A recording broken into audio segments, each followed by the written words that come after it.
I talked about how I minimized all of my recurring costs so that I have a lot of ability to save. And that allows me to make these one-time purchases that I put a lot of value on, things that I only have to buy once. For instance, a wetsuit. It's maybe a $400 or $500 investment, which, if you don't have savings, is a lot of money. But because I had this, money saving up as I'm watching it grow, I'm like, yeah, I'll take a little bit off the top and I'm going to buy this equipment. And it gave me hours and hours and hours of joy.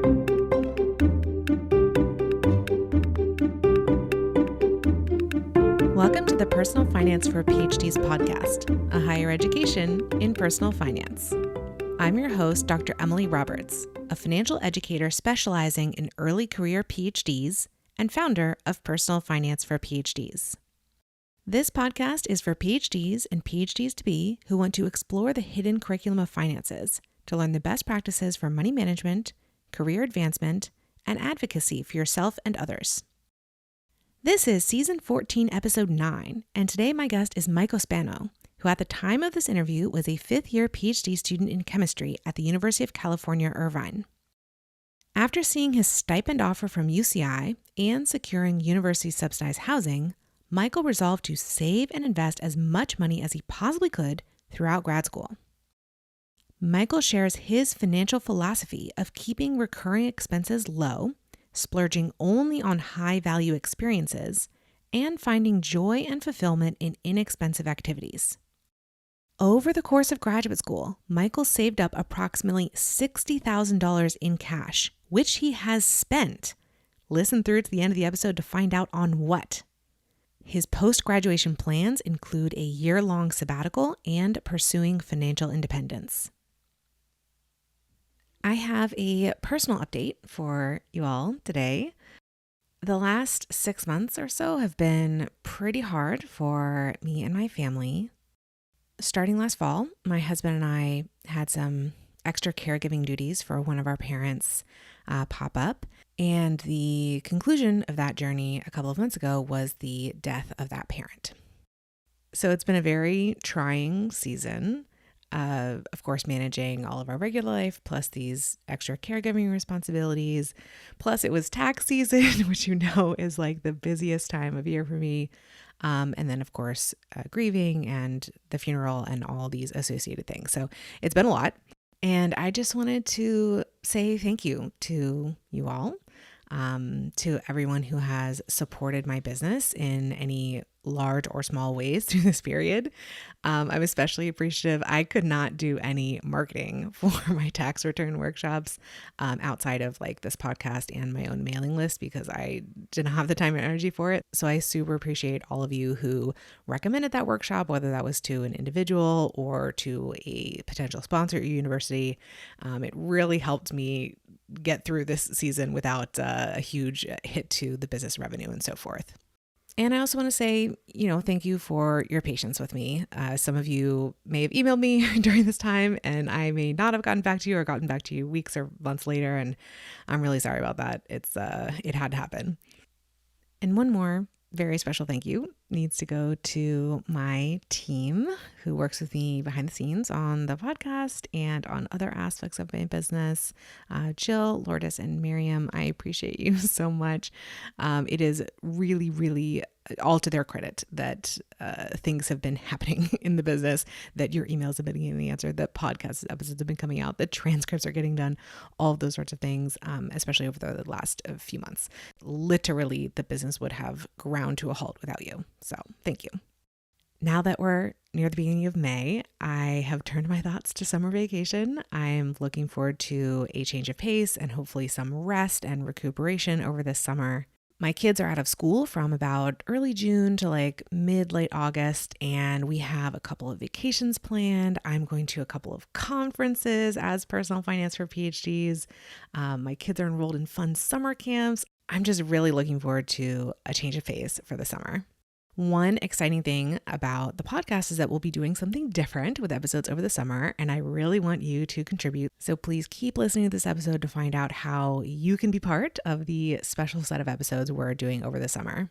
What this experience has to do with finances, let's see. I am really grateful to myself and my husband in the past for working very diligently on our finances and especially automating as much as we can. Because whenever you hit an emergency of any type, and we've been through a couple, having those finances automated is just a huge peace of mind that the bills are getting paid and you do not have to do anything to make that happen. I'm also really grateful that we, have aggressively saved in the past because we did have some extra costs associated with the caregiving we were doing, and we didn't have to worry about overdrawing the checking account. We had savings that we could rely on. And this experience of losing a parent and, reflecting on the life that that person had and the relationship that we had with them, it makes you realize that life is for living, and money should be in service of that. So I do think that we are going to be adjusting our strategy going forward. We're not going to be saving quite so aggressively for retirement. We're really good on that front. And we're going to be using our money a bit more in the here and now to upgrade our lifestyle and create, lasting memories with our friends and family. So again, thank you so much for bearing with me through this time period. I'm really grateful to you. Thank you for listening. Thank you for sharing these episodes. If you'd like to join my mailing list to keep up with new episodes coming out and other announcements from Personal Finance for PhDs, you can do so at pfforphds.com/advice. And why don't you give your loved ones a hug or a phone call today? You can find the show notes for this episode at pfforphds.com/S14E9. Without further ado, here's my interview with Michael Spano.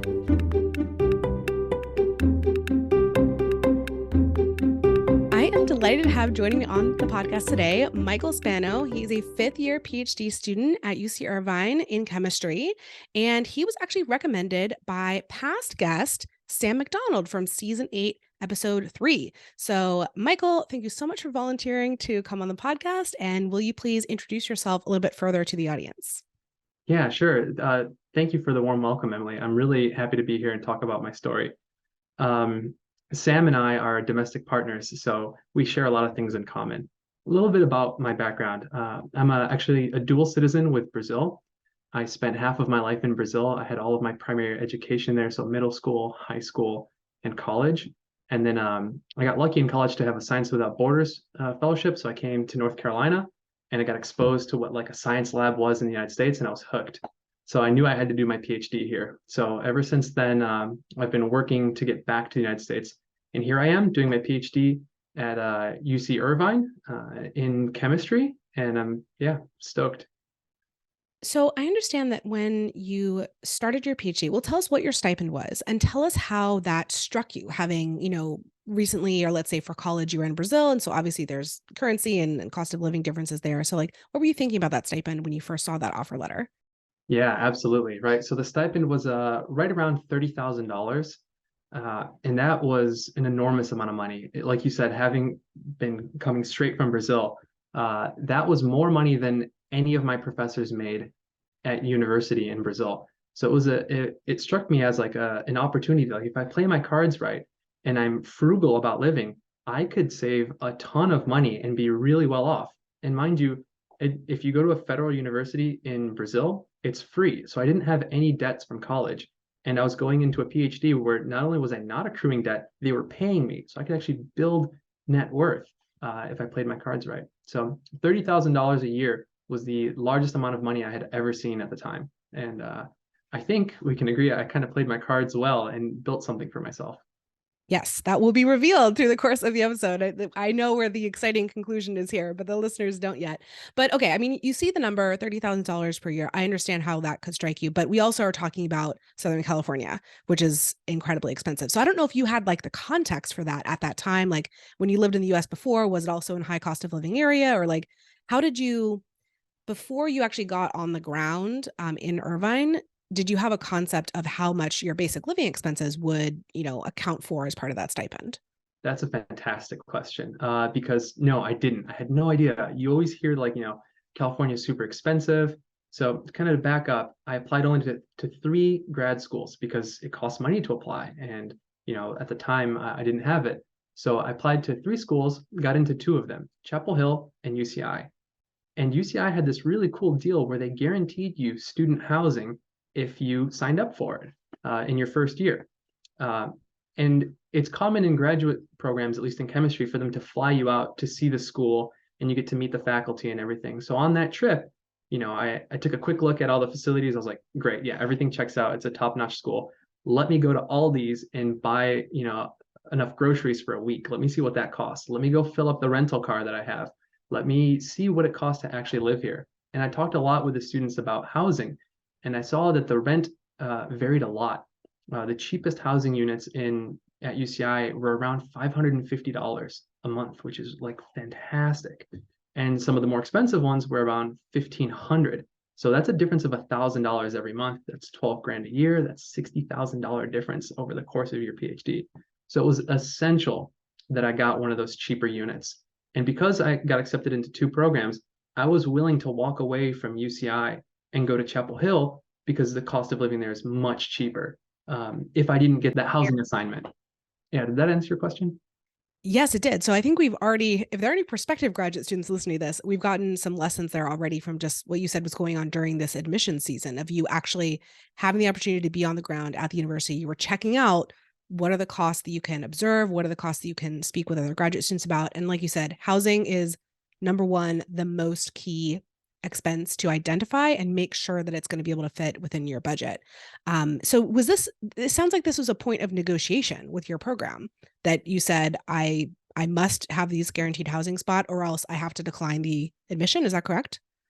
Not quite. I didn't quite have the power to enforce that requirement upon the school, but I did know the date in which they would tell me if I got the housing was still not too late that I couldn't turn down the offer and go and join the other school in North Carolina. So it was kind of like a plan B. If I didn't get the cheap housing, I was willing to just say, okay, I'm out, I quit, and I'm going to go to this other school that's cheaper. Yes. Okay. Maybe not for your situation, I don't know, but for other prospective graduate students listening, don't be afraid to try to use this as a point of negotiation. For you, it sounds like it was just a boundary. If I get this, I'll go here. The numbers are going to work out. If I don't, I'm going to go with my next top choice. And that's totally fine to have that boundary for yourself. But other people could maybe go the next proactive step and just inform the program that that's what you're thinking, and that is going to be a boundary that you're setting for yourself. Okay.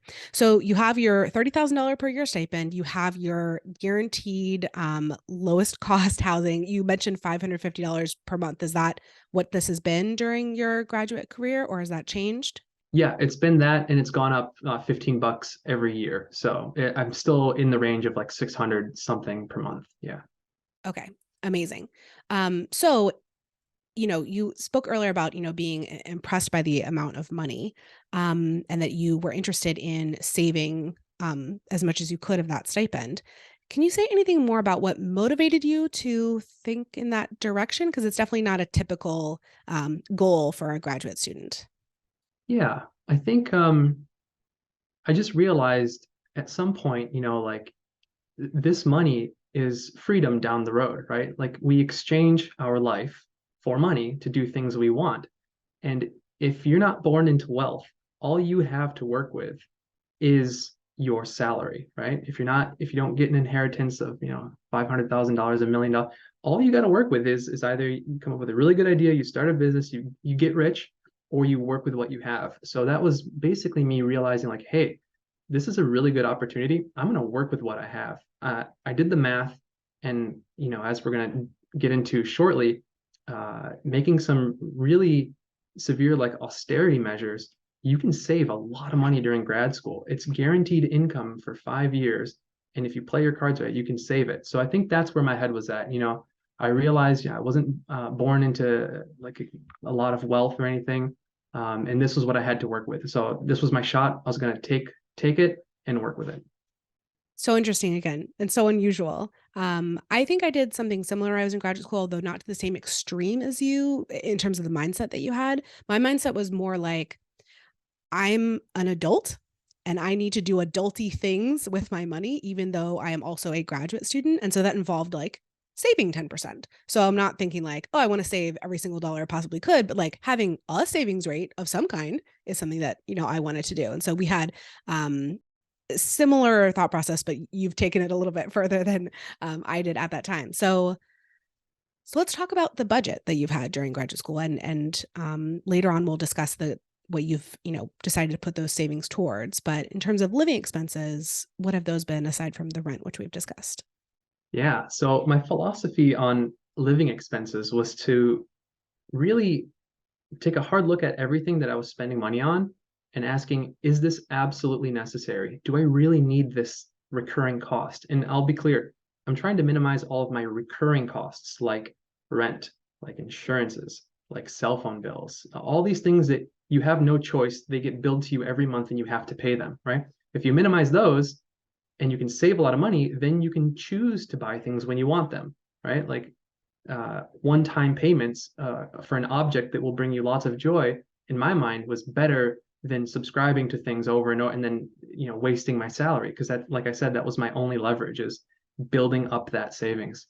So my rent, I'm going to give you some numbers here annually, but my rent equates to about $7,200 annual. So for 12 months, I decided that in California, you absolutely need a car. So I had a hand-me-down little car, but it needs insurance, and that's a recurring cost. So even if my car is parked, it still costs me insurance. That was around $348 per year. And that's another thing. A lot of people pay way too much for car insurance. Call the competitors and haggle. Say, hey, I'll switch to your company if you beat this price by $50. And when they do, call up the other competitors, like 6 companies. Just keep doing that until you drive the cost down. I do have to say I'm very impressed by that number. Yeah, Because right. I hear other people talk about their expenses for car insurance, but I'm assuming you have a car that doesn't have much value, right? And that Yeah, mostly you have liability insurance is kind of exactly. mostly what it's there for. It's Yeah. just liability. A car is a tool. It shouldn't, I'm sorry, this is my opinion. It should not be your pride and joy. That's silly. It's a trap. It's a financial trap. If you've got a new car, sell it, go buy a junker. Anyone giving financial advice would tell you that. Buy a junker, drive it till it explodes, fix it, and keep driving it.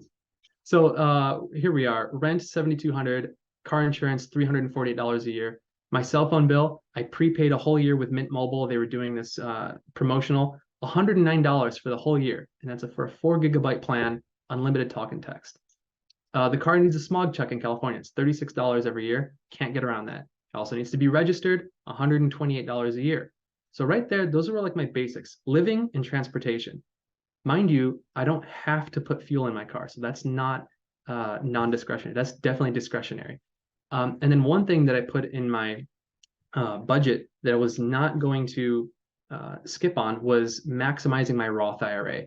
Now that's a retirement account. It's tax leverage, so you put money in that account that you've already paid taxes on, and it grows tax-free, and you can withdraw it under certain circumstances, but typically when you're about to retire. So I maxed that out. It was 5,500 and it's grown to 6,500 now. They might even change it this year or next year to compensate for inflation.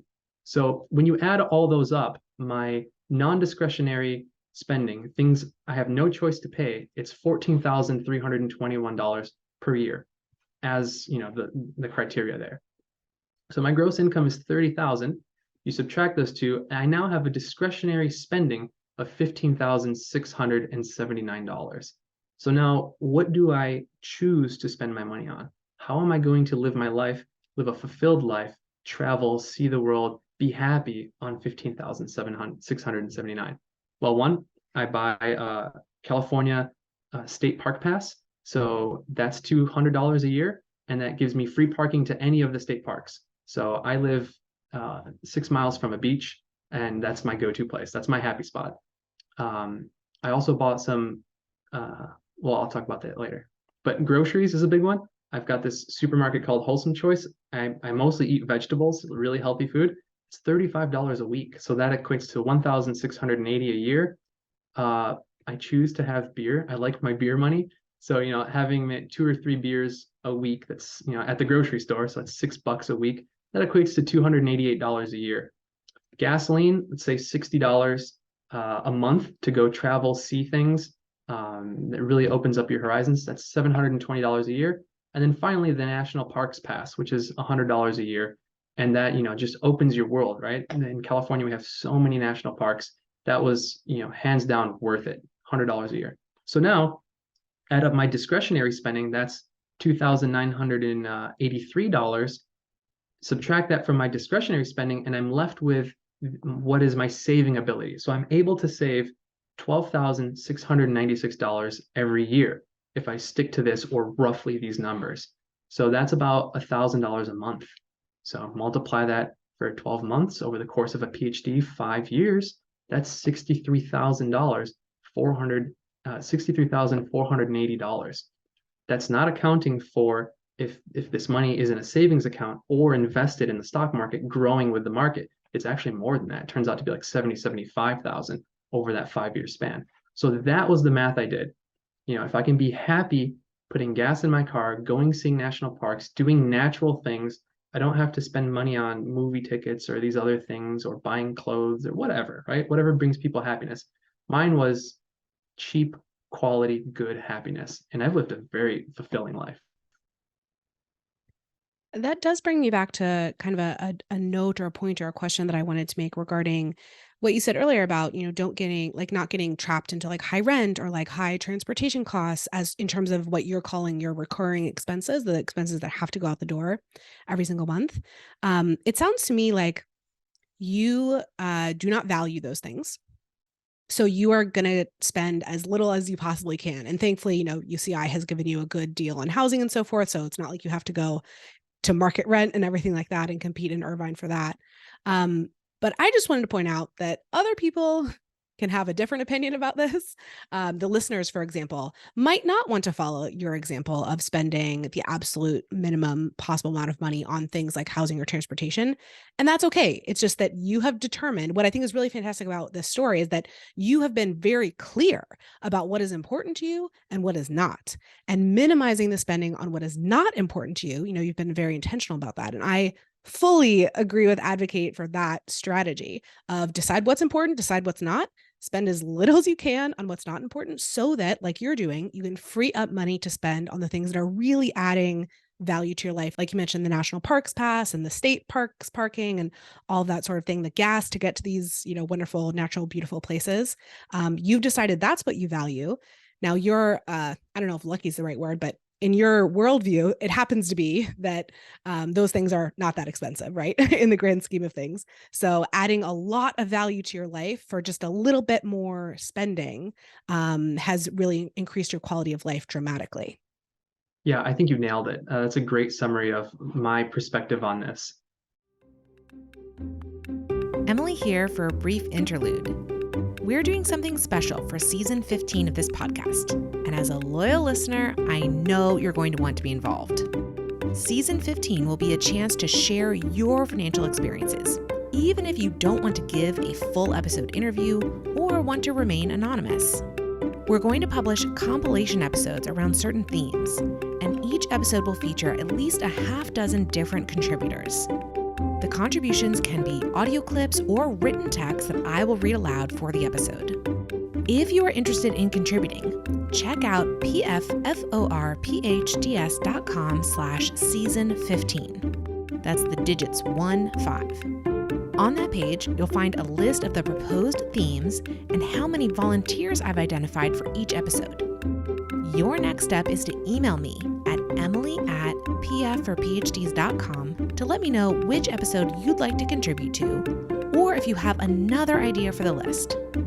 Once I'm confident that we have enough contributions for an episode to be created, I'll give the volunteers specific prompts and directions to create their submissions. I hope you will choose to participate in this unique season. I can't do it without you, so please get in touch. Now back to the interview. You brought up something else in our prep for this episode that I thought was really illustrative of your kind of philosophy around spending, which was spearfishing. So please tell me how spearfishing fits into your financial philosophy. Okay, so I talked about how I minimized all of my recurring costs so that I have a lot of ability to save. And that allows me to make these one-time purchases that I put a lot of value on, things that I only have to buy once. For instance, a wetsuit. I still bought a pretty cheap wetsuit, so don't think like spearfishing super expensive. But a spear gun, a wetsuit, gloves, it adds up. It's maybe a $400 or $500 investment, which if you don't have savings, is a lot of money. But because I had this money saving up as I'm watching it grow, I'm like, yeah, I'll take a little bit off the top and I'm going to buy this equipment. And it gave me hours and hours and hours of joy. I've just fallen in love with the ocean, and I'm so fortunate that I got to go to school here. I've never been an ocean person, but by going to the ocean, I've I fell in love one day when this lady, she took her goggles and put it on a kid, her daughter, shoved her head underwater, and she's giggling and screaming. And I went over, I was like, can I see what's underwater? She put the goggles on me, and I was hooked, instantly hooked. I wanted everything to do with underwater. So spearfishing actually allows me to catch quality fish, be sustainable, and save a lot of money on groceries. Like I only buy fruits and veggies at the supermarket. Most of my protein comes from the ocean, and quality protein. Lobster season just opened up. It's legal to catch lobsters here with your bare hands. So I've had fantastic lobster dinners. Lots of sea bass. I make ceviche. I jerky my fish. I mean, I have a really good quality of life from spearfishing. So it brings me joy, and it reduces my costs even further by providing me quality protein that I don't have to spend money on, or at least the cost is very little. Yeah, what a virtuous cycle there that you have set up. Like something that you enjoy doing with your free time brings you some, value to your mental health and so forth. And oh, what do you know? It also happens to help you reduce your expenses at the same time in terms of the grocery spending and the healthful diet and all of that lovely stuff. So I think maybe the broader lesson to take from that for the listeners is maybe you won't be able to find such a hobby that will actually help you reduce your expenses after, an initial investment, but finding an inexpensive hobby that really brings a lot of value to your life is wonderful during grad school. Obviously, when you don't have tons and tons of money to be having a very, very expensive hobby, it's great to find things that are just low cost. Like I know for me during graduate school, I went to Duke, so I got really into Duke basketball, and it's it's free essentially to watch a game with your friends, right? And to have that be your social activity. So yeah, I just love that point of finding these low cost activities that you just really, really enjoy. Is there anything else that you'd like to add regarding your expenses or how you find um, joy and happiness at this lower spending level? There's two things I might want to talk about. So one is unexpected things happen, right? We own things that might break, like our cars, our laptops, whatever. I've gotten very good out of necessity at fixing those things myself. So if you think about the hourly cost to bring your car into the mechanics, it's outrageous. If you have to do that very often because you're driving a junker like me, it actually defeats the purpose. So I've gotten phenomenally good at fixing my own car. And I'll often try to purchase equipment that will allow me to fix the car multiple times. So that thing could break. Like, for example, I bought a welder from Harbor Freight for $100 because I had a hole in the exhaust of my old Subaru. It all rusted all to pieces. So when I got a quote from a welder, it was $150 to fix it. And I thought, well, I could buy this welder for 100 and fix it 2 or 3 more times because another hole is going to show up. So it's that kind of mentality of I'm going to do it myself. I'm going to fix these things. I'm going to drive the cost as low as possible. And for some people, it might just seem like work, but you end up learning so much in the process. I can fix anything now, and it's great. I mean, even in my next steps in life, it comes in really handy to achieve those dreams because I know how to fix things, and I'm good at it. So, and another thing that I would like to drive home is when you're trying to find these cheap hobbies, it can be hard because we live in such an environment where we're being advertised to all the time, or we compare ourselves with other people. Try and declutter everything and ask yourself, what really makes me happy? For me, it's nature. I love nature. And the beauty is nature's free, right? You can just walk outside, go to a park. And yeah, when you get in tune with the things that really, really make you happy and you pull back away everything that's clouding that, not only does it make for a much more fulfilling life, but you can save a lot of money too. Do you think that you would have gone on that same kind of journey of understanding yourself and what makes you happy, had you not had the financial constraints of the stipend / wanting to save as much as possible? Like if you had gone a different route and not gone to graduate school, had a different kind of job, do you think you would have ended up in the same place? Probably not. I think another beauty of grad school is it gives you a 5-year span where you can think about things, right? It's kind of our job is to well, the PH and the PhD is philosophical, right? So we have this time to think. I think um, I can't quite say if things would have panned out the same way if, for instance, I had declined UCI and gone to Chapel Hill. My life would have been totally different. I probably wouldn't have discovered the ocean. I might not have had a reason to save so aggressively my stipend. Who knows, right? But all I can say is that the way it happened, I wouldn't change it. I wouldn't have it any other way. It's been a fantastic experience. I think the listeners don't yet fully appreciate how fantastically you are setting yourself up, because we talked about you even talked about Roth IRA contributions as like a recurring thing that you have to do, but you're saving on top of that around $12,000 per year. You have that opportunity to save around $12,000 per year. So the big reveal, what are you doing with that money? Right. So to everyone that pulled out their calculators and was adding up all my expenses, 5 years of saving $1,000 a month, that adds up to, over $60,000. I've purchased a sailboat here in Southern California. And more importantly, the sailboats actually are kind of cheap. I bought the parking space for the sailboat. That was twice as much as the boat. So it's called a mooring system. It's lead weights at the bottom of the harbor, and you get to park your boat on it. And it's kind of like a lease. So when you buy that, you buy the rights to use that indefinitely, so long as you pay a small tax. So that's what I've done with my stipend. I've saved up all this money. I bought the mooring and the sailboat, and my view for it in the future is, it's a little place that I can call home. I'll always have a place to come back to in California, wherever my life may take me.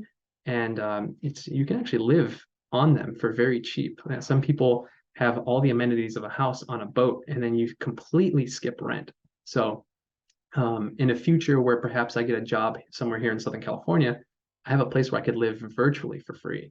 And that will allow me to repeat this process and save even more, earning 6 figures. And then, together with Sam, we both are like-minded. We can do whatever we want. We'll be financially free. We can take whatever job we want because we don't have to have a job. We've saved up enough money. And we could do this in a relatively short time scale. You are the first person I've interviewed who has purchased a boat during graduate school. And as you said, not even just the boat, but the place to house the boat, even more important. Incredible. Thank you. Why are you living in your campus arrangement right now? Is the boat that you have right now not suitable for living in full time? Yeah, it's not suitable right now. I need to do some work on the plumbing for the sewage. Now, trying to juggle a PhD and working on a boat that's floating in the middle of the harbor is kind of difficult. So I've prioritized my education right now. But also, if you look at the house around me, this is a really nice deal. It's beautiful. I call this place home. It's lovely. I wouldn't want to get rid of it. So the rent, even though I could cut that and live on the boat cheaper, the joy that this apartment brings Samantha and I for the cost is worth it. So we're going to stick with this until I can no longer live here when I graduate.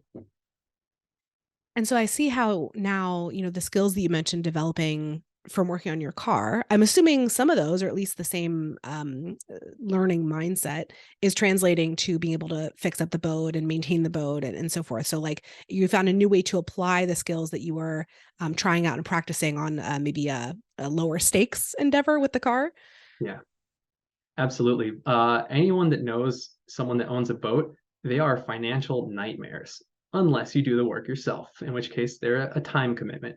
But it's kind of what I'm going for here. I want to have the ability to slow down and take life at a slower pace. And that means that I do the work myself on the boat, even if it takes me a little bit longer. And I'm planning, as soon as I graduate, to spend a whole year on the boat traveling around the world with Sam before we go into our next endeavor. You could call it a Seabattical. And in that time, I really want to slow down, kind of refine myself again before I just jump into the next opportunity and spend the rest of my life in a career. I really want to make sure that I get that time for myself. And slowing down, learning how to fix things yourself on a boat, it's a good way to make that dream happen on a budget.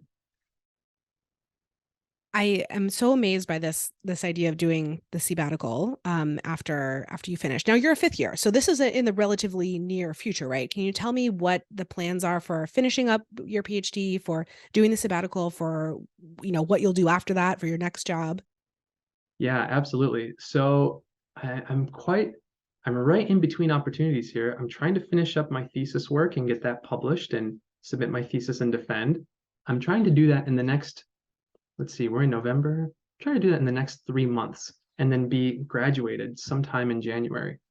And I've already written a grant that will fund my postdoc at a national laboratory. So that money is already, in my hands at the national lab.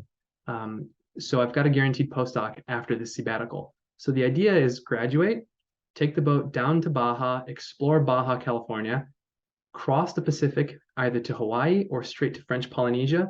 And it's my lifelong dream. I want to see the Pacific atolls. There are these beautiful rings of coral in the middle of the Pacific Ocean. That's my dream. If I see that in this upcoming sabbatical, I've made it.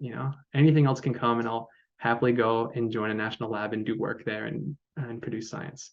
So I love the strategy of securing the funding before, like, knowing really what that next step is going to be before, because it's a little bit of a risk. And especially I think with academia type stuff, people say, oh, you take a break, you get out, you can never come back and so forth. But I really like this, that you have the money, which is kind of the most important part, having that established so that you have a place to land when you're done with this lovely break. And I'm so excited for that. And I definitely want you and or Sam, both of you, to come back on the podcast after you've taken this year break and tell me, all the shifted, perspectives that you have. Maybe your life won't even be going in the same direction that you thought at that point. That would be wonderful. But I want a little bit more detail now, if you don't mind. I understand you're already working with this national lab that you had then, applied for the grant for and so forth, where you'll do your postdoc. So can you talk about that, like, relationship between, you yourself and your current advisor, your current program, and that national lab? yeah, absolutely. So, when you join grad school, they tell you that you're guaranteed a stipend, right? 30,000 in my case. What they don't tell you is what you have to do to earn that 30,000. Most people find out kind of the rather harsh way that they need to be a teaching assistant their entire PhD. Or some people write NSF grants and they get a fellowship which funds them. My case was neither. My case was, a fellowship that came from Los Alamos National Laboratory. They were looking for a person that had my skill set, and my advisor at Los Alamos, my current advisor now at Los Alamos, reached out to my advisor at UCI looking for this type of individual that I kind of fit the bill. And that was that they already had built up a relationship in the past. And it's kind of how the world works. You call up, do you know anyone that's good at this? And yeah, I do, here. So that's how I got selected for this. But that didn't quite solve my financial problems once that connection was made. Just because I was the person for the project didn't mean the money was there yet. So we went through multiple rounds of applying for grants to fund me in this new endeavor, this partnership collaboration between UCI and Los Alamos. And it took us 3 years to actually get the funding. And then finally it came through internally from Los Alamos. My advisor at Los Alamos kind of pulled through and got that funding. And it was meant to be more of like a summer internship funding. But the way that we've structured it is we've kind of spread that money out over the whole year. And then it's not enough to fund me for the whole year. So then we have to supplement it with additional funding that my advisor from Los Alamos is able to get internally there at Los Alamos. And it's kind of the first of its kind, but there's going to be many more of these types of fellowships. So kind of like a plug to anyone that's in the Southern UC school systems. It might not be known, but the UC system is actually a third owner or administrator of the national laboratories. So they're trying to build a pipeline of students from the Southern UC, UCLA, UC San Diego, UC Riverside, UC Irvine, to go to Los Alamos, because all of the Northern UC system schools already have that pathway to the national labs in Berkeley. So Lawrence Livermore, Lawrence Berkeley, Sandia, they already have that pathway. So their students kind of go there. And so they're looking to build that. So there's actually going to be more opportunities like the one I have for students in the Southern UC school system. Yeah. And so the way that I understand this is structured is you are an employee of the national lab. But since you're still a student, your education expenses are still outstanding, and your department, your program has agreed to pay those on your behalf, even though you're not, a teaching assistant or you don't have a fellowship that's being administered by the university. They're still covering that part of things. Yeah, that's correct. It's kind of messy, right? Because once you get external funding, the school doesn't get its cut, and then it requires you to pay for tuition. But in the way that this is, because there is this unique kind of like part ownership of the UC systems with the national labs, they're trying to make it this work, right? They're trying to get students from the UC systems into the national labs.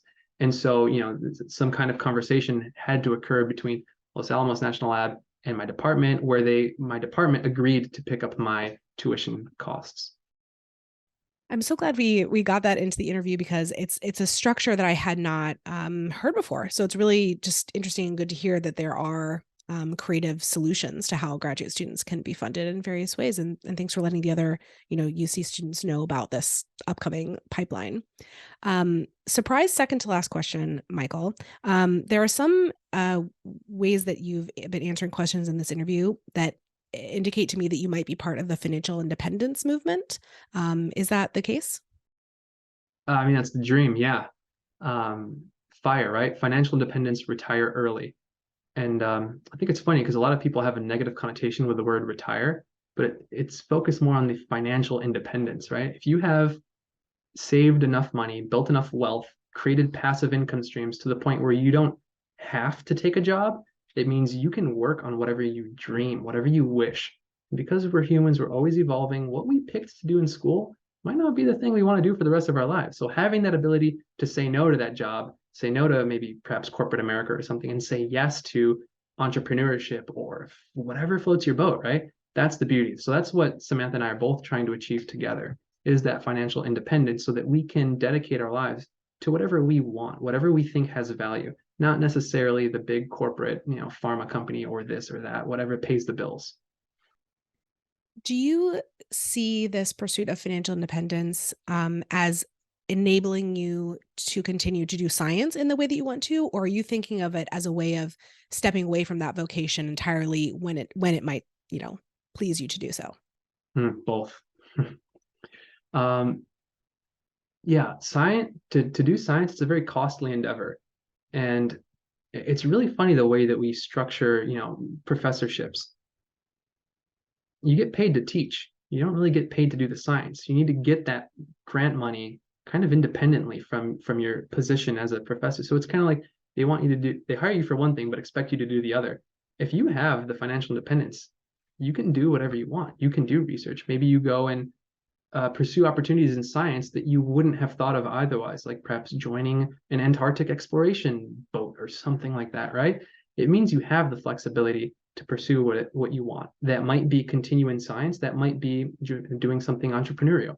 But it's nice to have the flexibility and the financial security, or at least striving towards the financial security to do whatever I might please in the future. I'm so glad we got to this point of understanding this even bigger picture, because we've been talking about, the expenses during grad school, the savings, saving up for the sabbatical and everything, which is not full early retirement, but it's certainly a mini retirement, as it's called within the FIRE community.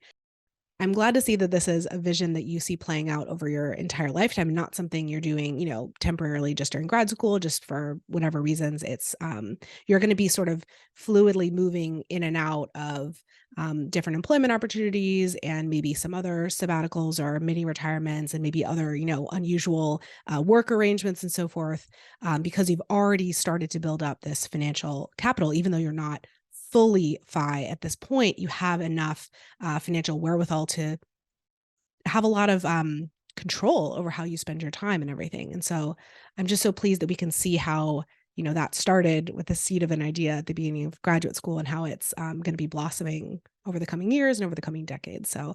So glad that we got to this point in this interview that we could understand that. The question that I ask all of my guests at the end of interviews is, what is your best financial advice for another early career PhD? That could be something that we've touched upon already, or it could be something completely new. That's good. I'm going to try and answer this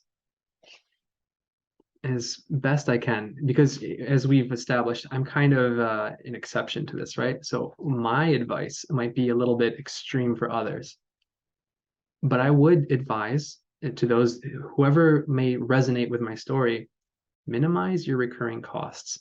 Advocate for yourself, whether that's, like you pointed out, the necessity for a certain accommodation at the university. You can also advocate for a higher stipend for yourself at the university. Most people don't know that.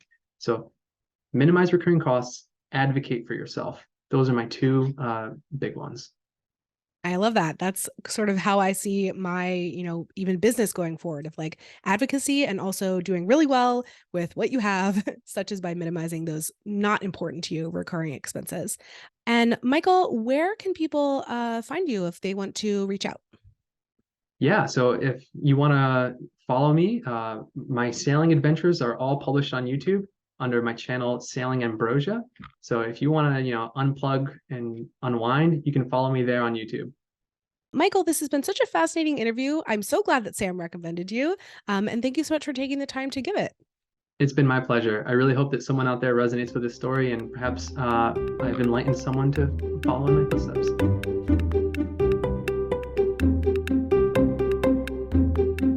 Listeners, thank you for joining me for this episode. I have a gift for you. You know that final question I ask of all my guests regarding their best financial advice? I have collected short summaries of all the answers ever given on the podcast into a document that is updated with each new episode release. You can gain access to it by registering for my mailing list at pfforphds.com/advice. Would you like to access transcripts or videos of each episode? I link the show notes for each episode from pfforphds.com/podcast. See you in the next episode, and remember, you don't have to have a PhD to succeed with personal finance, but it helps.